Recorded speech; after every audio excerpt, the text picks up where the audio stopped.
Otherwise, just dead reckoning navigation. So, and over water, you don't do too much dead reckoning navigation.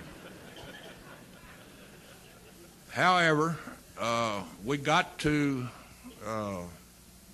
Rabaul up close enough to where we started seeing the volcano smoke. And as we got a little bit closer in, we saw a huge ship. It was my first time. I was an enlisted bombardier, incidentally. PFC, 20 years old, on his first bombing mission. Didn't know what in the hell was going on, but I was excited. Now, let me explain Rabaul to you. Rabaul is a horseshoe-shaped harbor. And if this is the horseshoe, out here is the volcano outside of the harbor. And so when we got up close enough to see the harbor, here sat an aircraft carrier tied up to the docks. And I called the pilot and Lieutenant Robinson. I said, let's deviate here and go over there and let me drop a couple of these bombs on that aircraft carrier. No, he wouldn't do it. Regardless of, there wasn't much argument. He said, no, our mission is to bomb the runways so that the other planes can bomb the ships in the harbor. Okay, so here we go. By that time, we saw, instead of being a troop ship, which I thought it was at first, it turned out to be this aircraft carrier.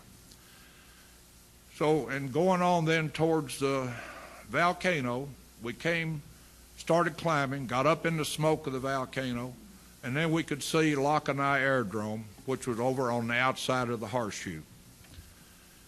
So we opened the bomb bay doors, put into a dive, clocked about 375 or whatever the airspeed was, and we let down. And we went down to 300 feet at 375, and we dropped 24 100-pound bombs. The accompanying ship in the number 2 position also had 24 100-pound bombs that they dropped. We destroyed some airplanes on the field. We kept the Zeros from coming up bothering the other planes. As we turned off of the airfields and made a turn to the right to get back down on the water, we flew over a building, and I saw these 2 red cross panels laid out on top of the building. So naturally, I just said, well, that's a hospital. Well, but then by the time a couple of seconds went by, we were flying over it, and I could see the machine gun emplacements on the roof of this building. And my co-pilot back there chomping and raising hell, get him, get him, get him. Well, I couldn't get him because, zip, we were gone.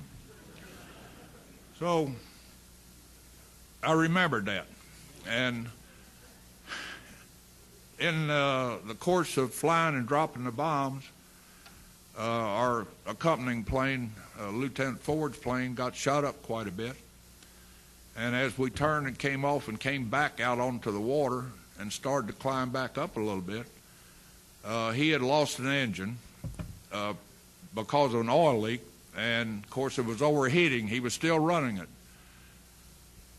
The 3-hour flight back to get back to New Guinea, we tried to stay behind him by climbing and then diving down and picking him back up again so we could stay behind him and drop our life raft and stuff. We figured that they were going to have to go down in the water.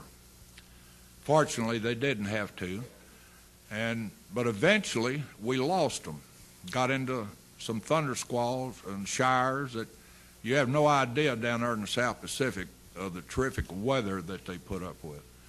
But anyway, we got separated, and so we decided then the best thing we could do, no communication now. You didn't use the radio silent. So we decided then to head on our course on back to Port Moresby. Fortunately for Lieutenant Ford and their crew, they did fly a single engine for quite a while and let the engine cool down, restarted it, climbed back up to some altitude, shut it off, and they made it back and crash landed as soon as they got back to the coast of New Guinea, and eventually got back to the squadron about, 60 days later. Here we are trying to get back, and we know that we're going to have to come back up on the Owen Stanley Mountain Range, come through that pass, and then get back down and get to Port Moresby. gentlemen, ladies, kids, if there are any here, when you get on that red light, it gets ticklish. And another thing that bothered us, we had a Bombay tank.